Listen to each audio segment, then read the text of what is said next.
Hi, this is Hutch with bankingtruths.com, and today we're going to talk about the difference between infinite banking versus premium finance. And you could really argue that one is just like a photo negative of the other. In fact, we're going to have a visual later that shows the two, but really, let's explore what each one is so you can see the difference.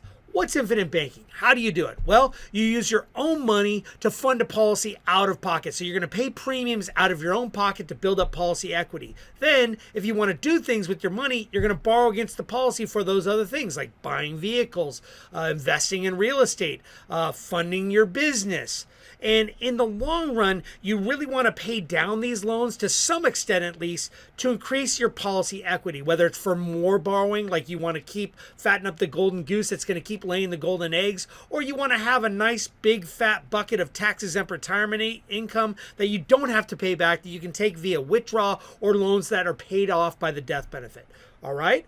What's the flip side? What's premium finance? Well, premium finance is just the opposite. You're going to borrow from a bank to pay those premiums. And then once you do, you can have your own money free to use for other things. You can't keep borrowing against the premium finance policy because the bank already has a lien on it, and usually there's maximum leverage associated with it. So if you want to do those other things, you use premium finance to get your life insurance strategy over here working on the side, and then you use your own money for these other things. And in the long run, you use the growth of the policy equity. Hopefully it's outrunning that bank loan, and you use that to pay off the bank, again, via withdrawal or borrowing against the policy itself to pay off the bank and take control of the policy so you can use it for tax-exempt retirement income or a lot of times estate planning. So let's go ahead and look at the lines or a visual of how these work. All right, so many of you recognize these lines from our flagship video, Banking Basics, where we compare just in a visual way using life insurance as your own bank and borrowing against it versus paying cash for everything. We also have a mathematical example showing how borrowing against life insurance often crushes paying cash for everything and how badly it beats paying cash for everything. In this video, though, we're going to compare it to premium finance. But just a refresher, you're paying your own premiums, you're building up your policy equity and letting it compound into the future, immune from taxes, immune from market losses, and it continues compounding whether you borrow against it or not. It's like the money never left the policy. Why? Because the money never left the policy. The insurance company is letting you borrow against the asset and they're just growing your cash value as if it never left. Why? Because it never left. And this is true whether you use a policy loan or an outside loan with better lending features like a better rate or more convenience with a checkbook or an ACH or a free wire, or however that looks. So premium finance, on the other hand, is just the opposite. So you're taking a loan incrementally over usually the first 4 to 7 years. In this case, we have the first 5 years. You're increasing your leverage and you're using that to fund a policy. Now, the reason why it's going down is because usually in the first years of the policy, those are the worst years, and it doesn't grow by as much as you put in.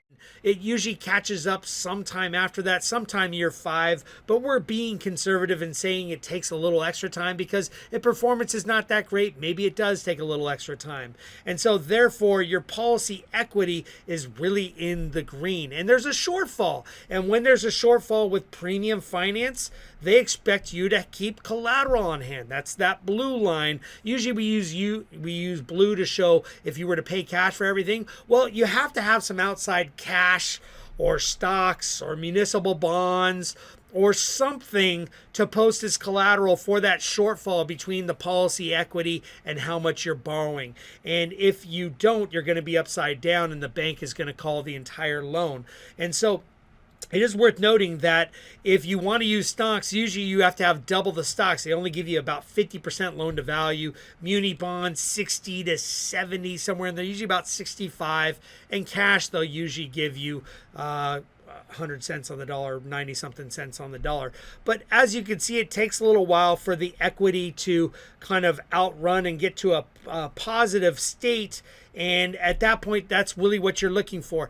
The benefit to this is you're out of pocket a lot less money. You're posting collateral that if it's in stocks or muni bonds, it's at least working for you elsewhere. And just by posting that collateral, you can borrow these big premiums and pay very small interest payments to keep this policy afloat. Now, it is also worth noting that this flat line entails that you're paying interest along the way. We usually recommend that. Sometimes people will roll up interest, in which case this red line would go down and you're just hoping that the growth is outrunning the interest. We recommend paying the interest every year because that way at least you're paying simple interest. If you're paying it off every year, it's simple interest. You're paying simple interest on a flat balance and you're earning compound interest on an increasing balance. And you could, of course, pay down this loan if you wanted, which would raise this debt curve and also raise the equity curve. More often, though, what we see is people just pay the interest, and then after a certain amount of time, once the policy can handle its own loan, there's enough equity to pay off the bank, the policy will pay off the bank. Now, if you're getting more favorable rates, terms from the bank, maybe you keep the bank loan. But usually at some point there is an illustrated exit strategy of either withdrawing from the policy or borrowing against the policy to pay off the bank. And then after that, the policy equity grows from there. So this is not exactly a scale model, but I wanted you to get the point compared to one of our other drawings. So this is premium finance, again, using other people's money for the policy, so you can use your money for other things that is not happening on the screen, versus with the policy, use your own money to fund the policy so that later on you can borrow against it, and every time you make this loan, arguably you're buying real estate, vehicles, funding your business, whatever that looks like, versus with the premium finance, you're doing all that out of pocket with funds not being represented on this page. So hopefully that makes sense. Let's circle back and talk about why banking versus why premium finance. All right, so why premium finance? And before we jump into it, I do have to say that premium finance is traditionally reserved for not only high net worth, but ultra high net worth individuals. It used to be around $10 million of net worth. They lowered it to about $5 million of net worth. Sometimes you can get around that by having very high income, around $500,000 of income. And there are certain pooled programs that pool a lot of lower net worth individuals to qualify, but for the most part, it's going to be for high net worth individuals. So they do it because they want maximum leverage at all time. They're just all in on all kinds of their business, real estate, every penny spoken for, and they just want to be all in using OPM, other people's money, at all times. Their assets are all performing elsewhere. So they just don't have a lot of cash sitting around to just put in something like life insurance that's going to grow safely and controlled. They have very big projects and they have a very high hurdle rate. Like they're making a very high return on all of their money elsewhere. And the reason why they're doing premium finance is for passive, either retirement or often estate leverage. And when I say passive, it's because they're posting this collateral, and usually it is performing assets like stocks or muni bonds. Very rarely is it cash, or sometimes maybe they get a letter of credit from their bank that says, hey, they have all this equity in real estate that we're willing to lend against if they need it. So they can just post assets that are already working for them, pay a very nominal amount in interest, especially these days, sometimes in the 2 to 3%, maybe even in the high ones sometimes. And it's so that they can get that extra leverage, whether it's for tax-exempt retirement or, like I said, there's a lot of benefits to estate planning. In fact, if you visit our article on premiumfinancebankingtruths.com/premium-finance, you can see there's a lot of benefits to it. It also talks about the risks as well. So why infinite banking? Well, these are people that want to turbocharge a surplus of liquid assets. Infinite banking is great for people that have a lot of cash, have a lot of non-performing assets, have muni bonds that they want to diversify away from, and they want another place where they can get a safe, steady, controlled return, but stay safe and liquid so that they can use it for other things if they want to. And it's really all about just having that controlled growth in between their opportunities. Maybe they just want to pause and let the real estate market cool off, the stock market cool off. Maybe they just want to step aside and not lose to inflation.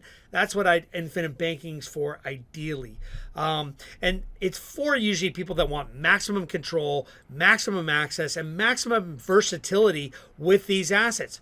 Obviously, you have an asset with premium finance, but it's leveraged with the bank. So it's think of having a mortgage. It's like having a 95% mortgage and putting 5% down and paying a minimal amount of interest. It's about something like that with premium finance. Versus infinite banking is, hey, you have all this equity and sometimes you may leverage it to the tune of 95%, but then you're paying it down again to fatten up that golden goose so it can lay future golden eggs. That's usually why people prefer infinite banking. Hopefully this is really, really helpful to explain the difference between infinite banking and premium finance. Again, if you want to learn more about premium finance, visit our article, bankingtruths.com/premium-finance. And if you want to learn more about infinite banking, bankingtruths.com/5 steps to read, or bankingtruths.com/basics to watch a video. And you can always schedule an appointment with us and we can model this out for you and figure out what the best path for you is. Talk to you soon.